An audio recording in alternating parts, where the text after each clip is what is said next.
aquilo que é descartado por nós cotidianamente e chamamos de lixo pode ser considerado matéria-prima em outros processos através da reciclagem.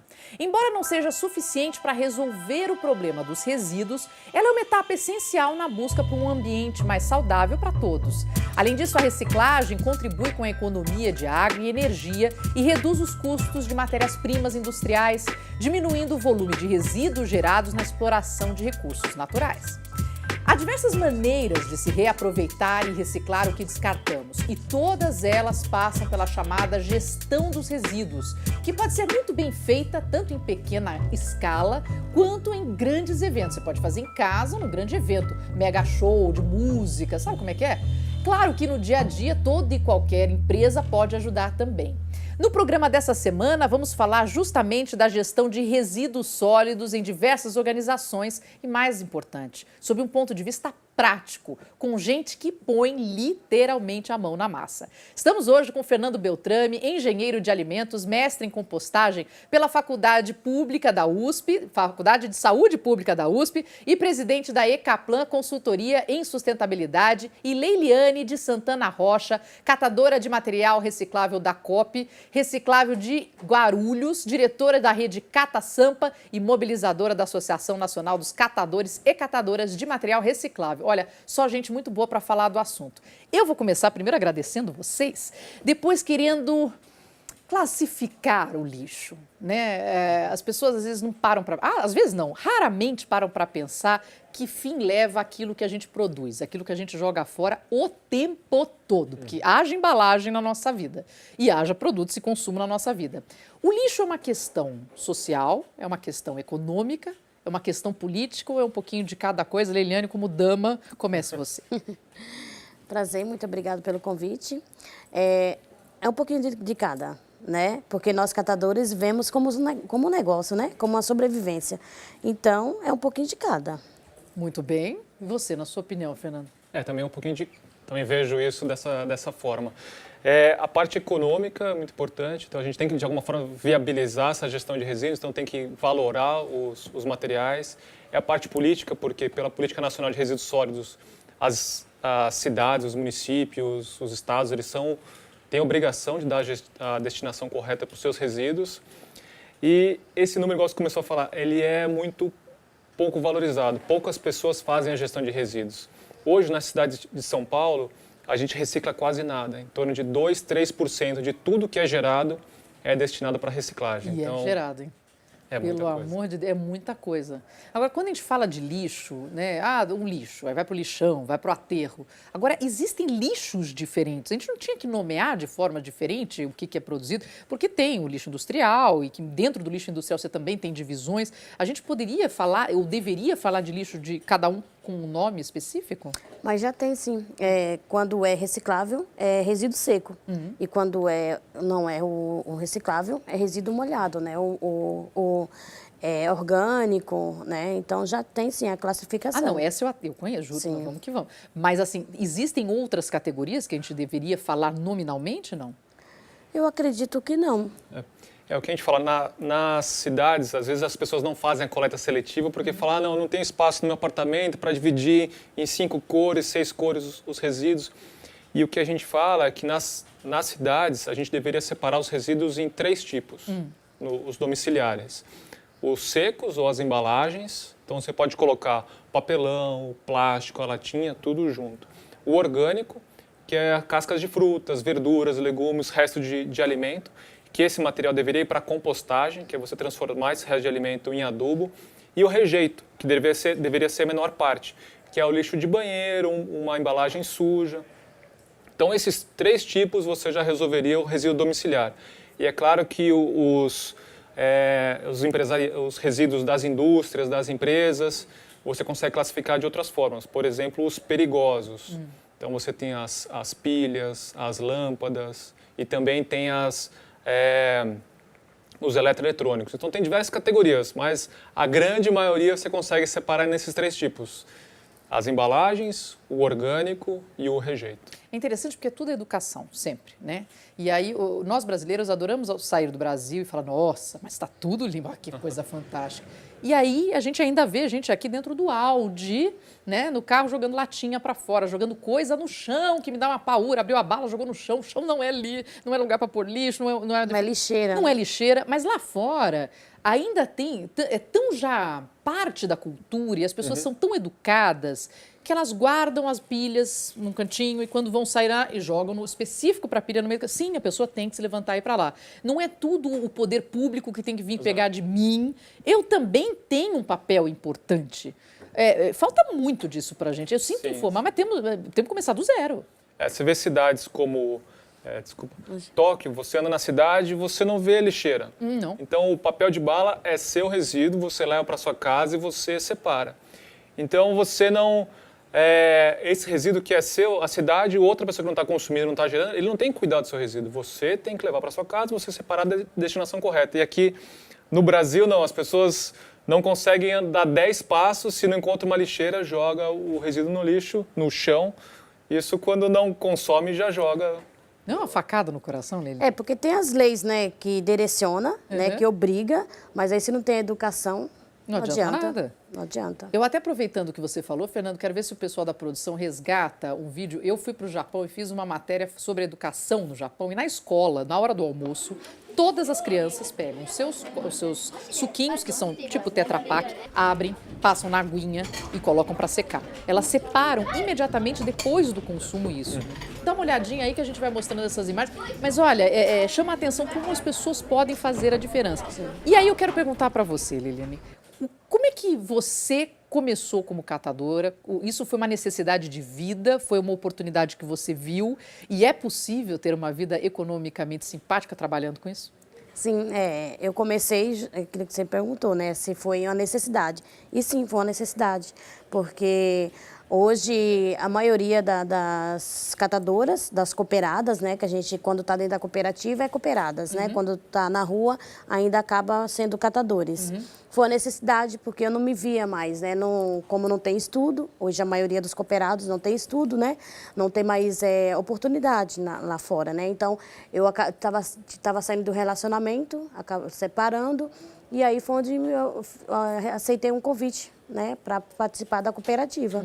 E aí foi aonde eu entrei muito nova, e vi uma oportunidade para me sobreviver e acabei me apaixonando, porque já estou hoje há quase 15 anos. 15 anos? 15 anos. Agora, nesse processo, porque quando a gente fala do catador de lixo, a gente vê, e vê muito, pelo menos aqui na cidade de São Paulo, as pessoas daquele trabalho super sofrido de carregar aquela carroça no braço e tomando buzina do trânsito, porque é uma coisa que uma convivência muito difícil e tudo mais.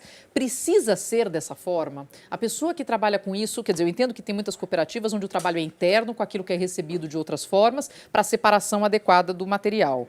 Mas essa necessidade da pessoa catar, quer dizer, como é que a gente pode trabalhar com isso e trazer essas pessoas para uma cooperativa, integrar e tirá-las dessa situação tão difícil? Então, nós da ANCAT, né, a gente tem uns programas voltados para isso, né, a valorização do catador, né? Então, a gente tem uns programas voltados para isso, não é fácil, porque é mudança de cultura, né? Eles estão vivendo uma cultura e aí, através de quem entra para a cooperativa, é outra cultura, né? Aí ele passa a ter regras, né, e muitos deles não aceitam, né? Estão na rua catando, vende material, já o próprio valor já usa a sua bebida, tem muitos que têm vício, então dentro da cooperativa já não pode estar ingerindo bebida alcoólica, droga, essas coisas. Então é mudança de cultura, mas nós da ANCAT, o que a gente mais preza é isso, a valorização dos catadores, né? Tirar da vida do lixão, passar para uma cooperativa para ter seus direitos, né? Direitos adquiridos. Hoje nós já não temos mais aquele... Antigamente nós era marginalizado, né? A gente era visto como um lixeiro. Hoje não. A gente já foi reconhecido, já tem as leis que nos assegura, né? Então, a gente tem programa voltado para isso, assim, para tirar eles da rua, mas, infelizmente, muitos deles não querem. É interessante porque é mudança de cultura em tudo. Sim. Fernando, vamos falar de uma forma um pouco mais ampla, porque a política de resíduo sólido no Brasil, ela existe, mas não foi muito levada a sério, não, né? Está lá, encostada em algum canto, não é não?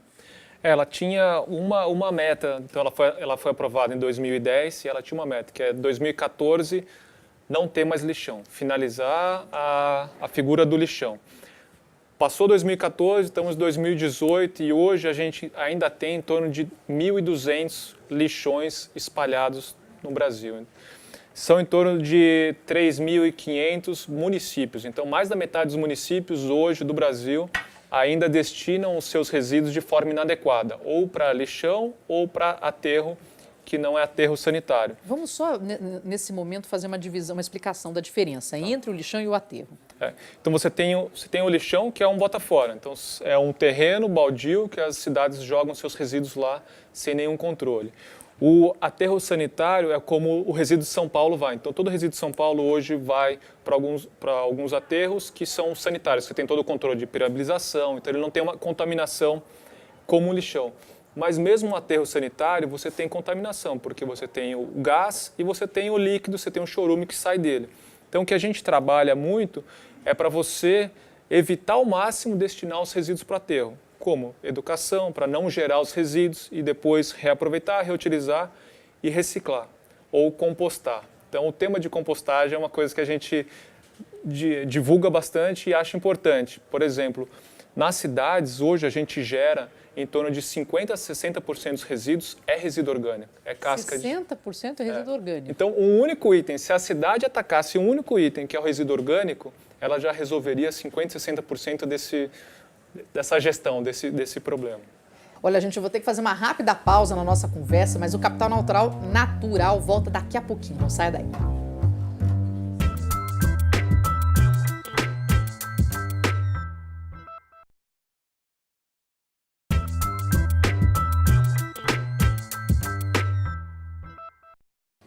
Estamos de volta com o Capital Natural, que hoje fala da gestão de resíduos sólidos na prática, com Fernando Beltrame, da Ecaplan Consultoria em Sustentabilidade, e a Leiliane de Santana Rocha, diretora da rede Catasampa e catadora da Coop Reciclagem de Guarulhos.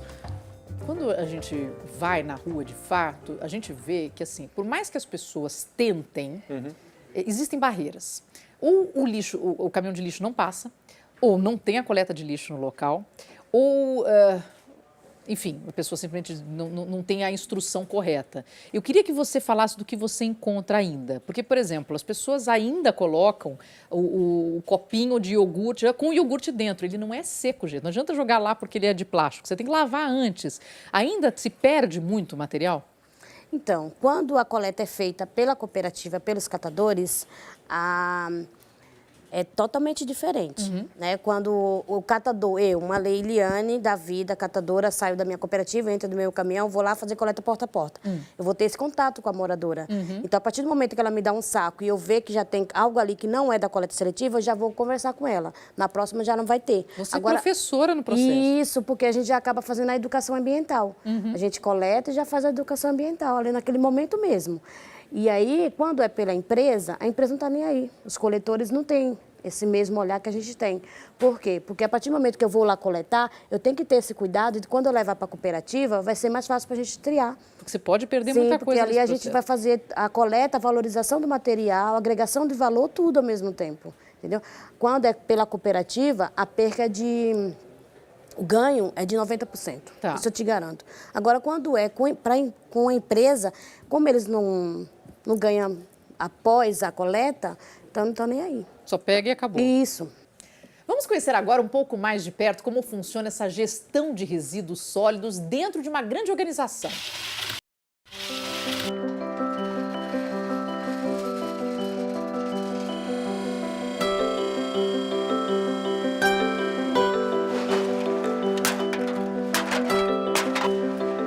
Nós somos hoje uma cooperativa constituída de fato e de direito. Eu sou mecânico de formação, mecânico de avião, e durante 4 anos eu morei na Europa. E quando eu voltei para o Brasil, 2 coisas que eu não conseguia mais aceitar, era lixo e trânsito. Como é que a cooperativa Cooperbem resolveu o problema dos catadores que não tinham documentação? Você pergunta, você quer fazer parte da cooperativa? Ah, eu quero. Você tem documento? Não, não tenho. Você liga na cidade que o cara nasceu, o cara te manda com 3 dias a certidão de nascimento dele, a segunda via. Ele tem um endereço, é o da cooperativa. Quando chega a certidão, a gente agenda no Poupa Tempo, ele vai lá e tira o RG. Quando ele tira o RG, a gente vai no contador, ele vai lá e cadastra ele no CPF, que hoje a gente faz até no correio. Quando ele tem o CPF e o RG e um endereço, pelo menos, da cooperativa provisório, agora ele pode ser cooperado. Tem uns 3 anos já que estou aqui. Aí no começo eu não sabia o que era, né? Aí fui aprendendo o que é. Muita gente joga fora, né? Tudo que é material e tudo é aproveitado. O leite, que faz a telha, as aparas, tudo. Nós ensinar as pessoas, né? Não jogar mais material na rua, né? Nós colocamos os bags lá, ninguém quer, entendeu? Nós estamos aí para ensinar. Tanta gente que já veio aqui, trabalhou, saiu, nós ensinamos tudo. Mas ninguém quer aprender a fazer o quê? No município do Guarujá, a prefeitura gasta hoje em torno de R$240 mil por ano. Ela deixa de gastar R$1.200.000. Então, por que pagar para enterrar o lixo se eu posso remunerar cooperativas e catadores para fazer geração de trabalho e renda e, ao invés de fazer isso, eu estou enterrando o material reciclável hoje? Hoje a gente recicla menos de 2% dos resíduos produzidos numa cidade. Se você pegar a cidade do Guarujá, a gente na época de temporada produz quase 1 milhão de quilos, né, de material reciclável. É muito lixo sendo enterrado. E como é que você faz isso? É com políticas públicas ao longo do ano, para que quando chega agora na temporada, a gente não perca cooperados para ir trabalhar vendendo lanche na praia, para ir trabalhar fazendo faxina em apartamentos. Tem muita gente dos catadores de carroça a gente compra. E de gente de condomínio, assim, que eles juntam assim, a gente vai buscar, ou então eles trazem e doam pra gente. Eu presso, eu moo vidro, eu moo os plásticos, eu enfardo, eu arrumo a caçamba, eu peso, faço tudo. Carrego caminhão, faço tudo. Vou pra coleta. Nossa, foi um pouco difícil, né? Que tudo pra mim era lixo. Saia jogando tudo lixo, agora eu não posso ver um lixo na rua que eu trago pra cá.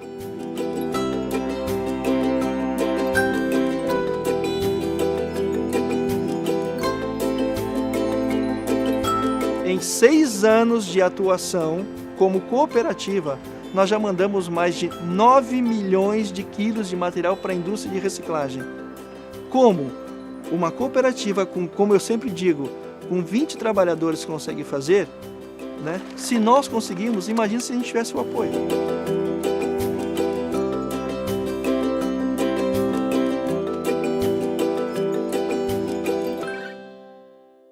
Fernando, qual é que é a principal dificuldade, né? Porque a gente pensa aqui em São Paulo, existe tantas cidades como Curitiba, que aliás é uma cidade de exemplo em vários aspectos.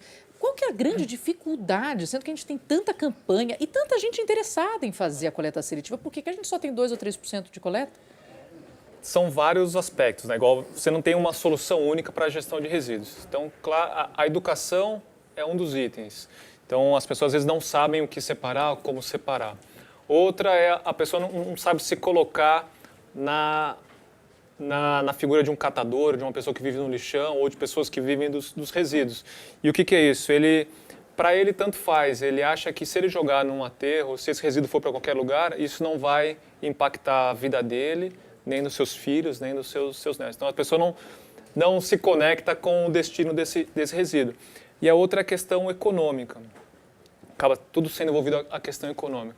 Para você ter uma ideia, hoje, uma latinha, então às vezes você está na rua ou você está num carnaval, tomando a sua latinha ou na praia, antes de você jogar fora a sua latinha, alguém já perguntou, está vazia? E leva, porque ela tem valor. Então você vende uma latinha hoje por R$3 a R$4 o quilo. Se você olhar o vidro, por exemplo, você vende o quilo do vidro por 2, 3 centavos por uma atravessadora. O que são 2, 3 centavos? Se alguém tiver aqui 100 quilos de vidro e falar para você, pega esses 100 quilos, põe em cima da mesa que eu te dou R$3. Você fala assim, não vou pegar esses 3 quilos. Imagine você separar 100 quilos, carregar num caminhão, transportar, descarregar e pesar para ganhar R$3. É quase zero. Então, é menos, você paga para fazer pagando. Isso, claro. Então, se algum catador for no seu bairro, no seu prédio, e você der para ele vidro, o cara não vai pegar.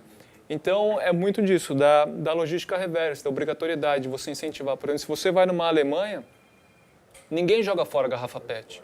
Ele leva lá no supermercado e troca por pontos, por desconto, porque vale dinheiro. Aqui no Brasil vale muito pouco, só a latinha. Então acaba não funcionando. Mas por já causa disso. existe. O que eu não consigo entender é como é que a gente não replica.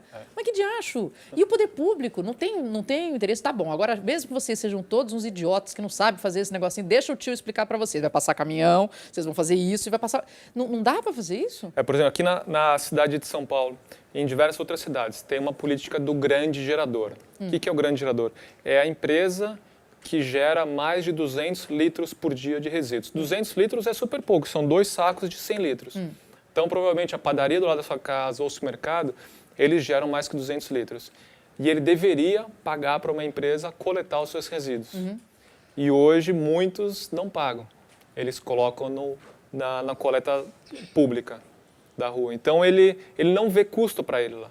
A hora que ele realmente, se conseguir fiscalizar esse cara e ele vê que custa para ele mandar para aterro esse resíduo, ele vai começar a se engajar. Então, tem os grandes geradores, tem as empresas que não se responsabilizam pelos resíduos das embalagens deles, tem os supermercados, então tem uma cadeia grande que parece que realmente não anda. Olha, eu vou falar o seguinte, eu vou tentar não terminar nervosa esse programa, mas eu vou fazer uma pausa e a gente volta rapidinho.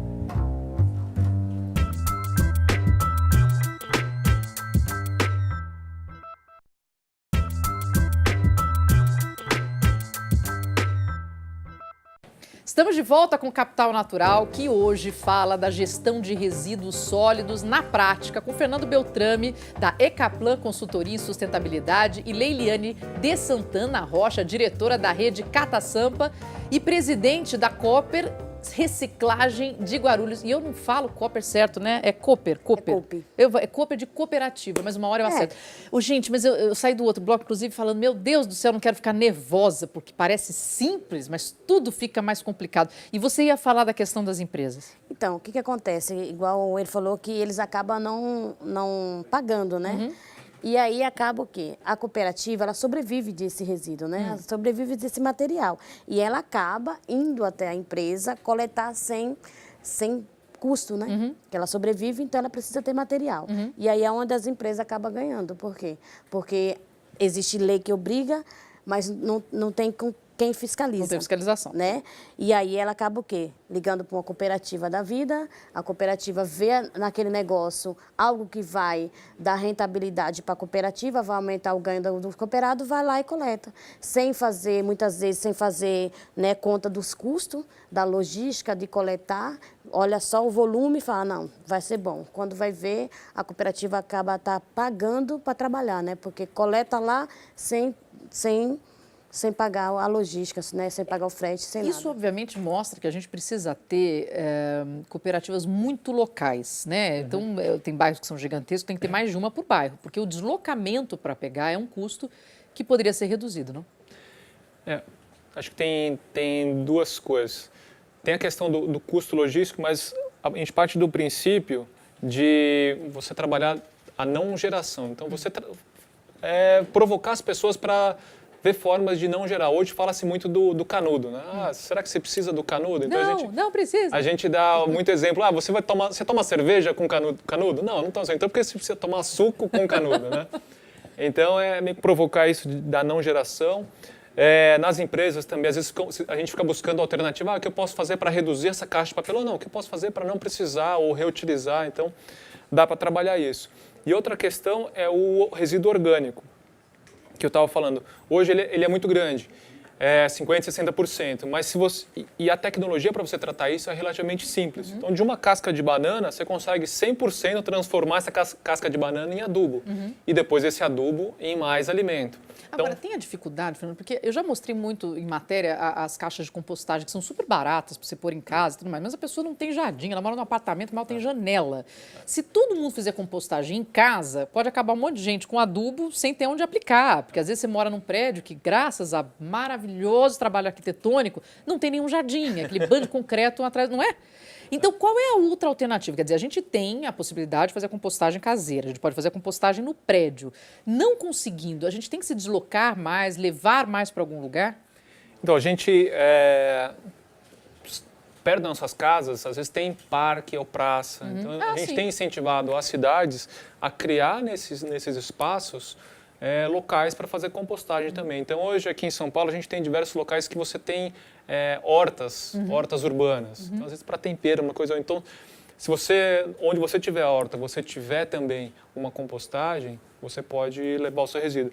Um outro tema que a gente tem trabalhado bastante são as hortas pedagógicas em escolas. Então, eu participei de um projeto para implementar 200 hortas pedagógicas em 200 escolas municipais aqui da cidade de São Paulo. Uma iniciativa da Secretaria Municipal de Educação com apoio da Fundação Banco do Brasil. Olha então, que legal. 200 hortas, 200 escolas, então você começa a disseminar esse conceito de horta e compostagem. E é bom que desde cedo, né? Porque as crianças se divertem, aprendem e depois elas comem. Então, a solução não está em você ter uma logística mega eficiente que passa o caminhão de lixo na sua casa todo dia e o lixo desaparece da sua casa. Não, é você, em cada casa, em cada região, você descentralizar as soluções. Bom, você me deu um pouco de beabá e eu ainda quero chegar na parte dos grandes eventos. Legal. Que é uma outra dinâmica. Mas, Leilene, aproveitando o seu conhecimento, vamos dar uma noção prática para quem nos assiste? Como que eu devo separar? Como que deve separar? Não precisa de muito espaço, porque não precisa separar por cor, né? Apenas separar o orgânico do seco. Simples, só isso. Caixa de leite. Caixa de leite não precisa lavar, né? Não precisa ir lá embaixo da torneira, passar aguinha, não. Por quê? Como a coleta, se a coleta é toda semana, não junta bichinho, não fica com cheiro. Ela só passa a ter cheiro após 2 semanas, que o leite já começa a azedar. E aí vai para a cooperativa, já passa numa esteira, já separa, da esteira já vai para a prensa. A partir do momento que prensa, já tira todo o resíduo. Mas, por exemplo, caixinha de iogurte, potinho de iogurte, preciso lavar. Nada precisa lavar. Ah, não? Não. Eu estou lá lavando. Se a coleta for uma vez por semana, não precisa. Agora, se você for deixar na sua casa após 2 semanas, aí é bom você passar, porque já vai começar a juntar bichinho na sua casa. Perfeito. O que mais? A gente tem a coleta, né? O que é orgânico vai num saquinho específico e o que não é orgânico vai num outro saquinho, pode juntar tudo. A única coisa que nós pedimos para separar do material seco é um exemplo de empresas, se for papel branco, né? Papel sulfite. A gente pede para não colocar junto dos outros, porque, um exemplo, tem uma caixinha embaixo da sua mesa de escritório. Aí você acaba comendo uma maçã ou uma banana, você joga dentro. Eu tomo um cafezinho, joga dentro. Aí pronto, já contaminou, o valor que ele tinha já passa a não ter o valor agregado. Porque a partir do momento que ele suja ou ele mancha, ele já passa outra qualidade do material. O resto pode ir tudo junto. Porque a separação, a qualidade, é lá na cooperativa. Porque nós que sabemos qual que vai com qual, entendeu? E pilha? Pilha... tem, né, igual o Fernando falou, tem uma lei específica, né, que é destino. Mas ela também pode ir para a cooperativa. Pode para a cooperativa, vai... vocês separam tudo lá. Sim, separa. Quer dizer, eu terceirizo a minha obrigação. Quer dizer, está reclamando do quê? Está fácil. É só fazer essa transição, vai lá, juntar tudo direitinho, passa para a cooperativa. Mas aí fico eu na minha dúvida. Como é que eu faço para a cooperativa ir no meu condomínio de prédios? Tem facilidade para isso? Ou não dá para atender todo mundo? Então, quando é uma cooperativa que tem uma boa gestão, sim. Porque ela já tem os seus próprios caminhões, ela própria faz sua gestão, o condomínio entra em contato com a cooperativa e contrata os serviços dela. Né? Então, contratar é o quê? Pagar pelo serviço prestado, porque a cooperativa hoje não dá mais para sobreviver só do material.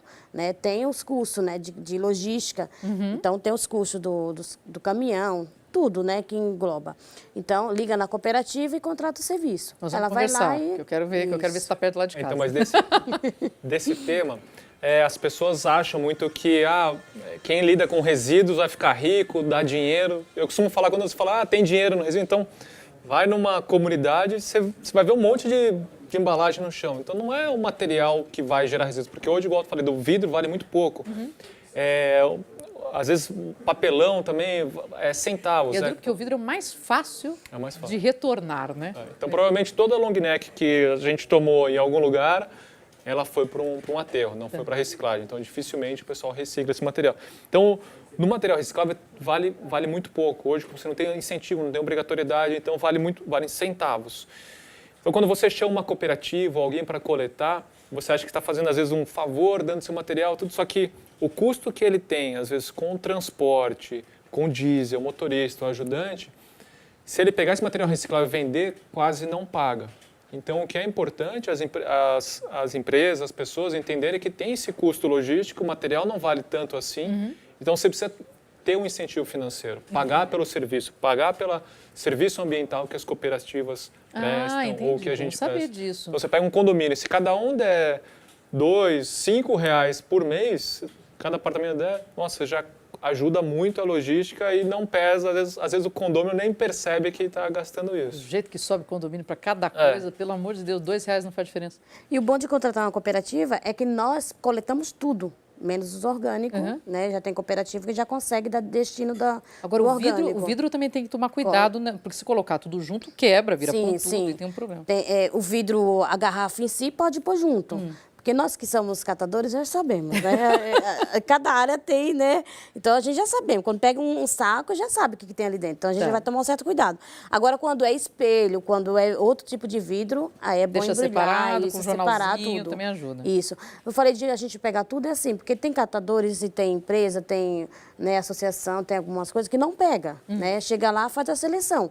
Nós não, coleta tudo e lá é que a gente separa na cooperativa e dá o destino correto. Eliane, eu quero que a gente contratar você, consegue. Eliane. Nós não precisamos conversar aqui, fora do ar, pelo amor de Deus. Estamos à disposição. Vamos, não tenha dúvida, falaremos. O programa de hoje fica por aqui, mas semana que vem nós vamos continuar esse super papo. Eu agradeço por hora os nossos dois convidados, o Fernando Beltrame, da Icaplan Consultoria em Sustentabilidade, e a Leiliane de Santana Rocha, diretora da rede Cata Sampa e catadora da Coop Reciclagem de Guarulhos. Eu peço que você continue conosco. Eu sou a Marina Machado.